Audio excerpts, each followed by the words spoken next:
Salam necəsən, mənim əzizim. Yenə darıxıram sənsiz gecələr. Yeni nəğmə yazdım sənin eşqinə.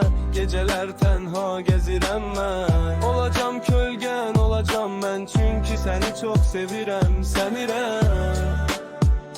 Sevirəm, səni mən çox sevirəm. Hər anımda sən yanımda, xəyalımda, ağlımda. Baxma ki uzaqdayıq, sevgi məsafə sərhəd tanımaz gecələr.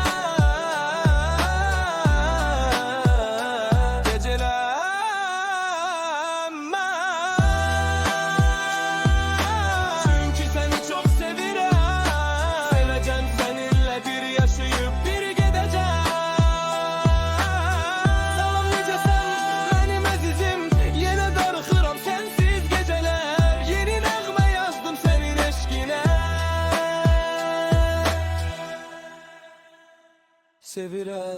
Salam necəsən, mənim əzizim. Yenə darıxıram sənsiz gecələr. Yeni nəğmə yazdım sənin eşqinə. Gecələr tənha gəzirəm mən. Malacam kölgən, olacam mən. Çünki səni çox sevirəm, sevirəm. Sevirəm, səni mən çox sevirəm. Hər anımda sən yanımda, xəyalımda, ağlımda. Baxma ki uzaqdayıq, sevgi məsafə sərhəd tanımaz gecələr.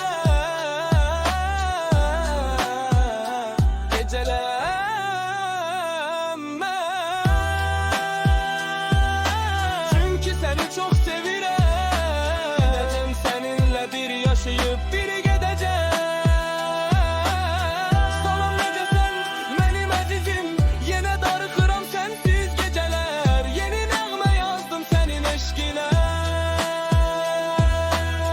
Salam necəsən, mənim əzizim. Yenə darıxıram sənsiz gecələr. Yeni nəğmə yazdım sənin eşqinə.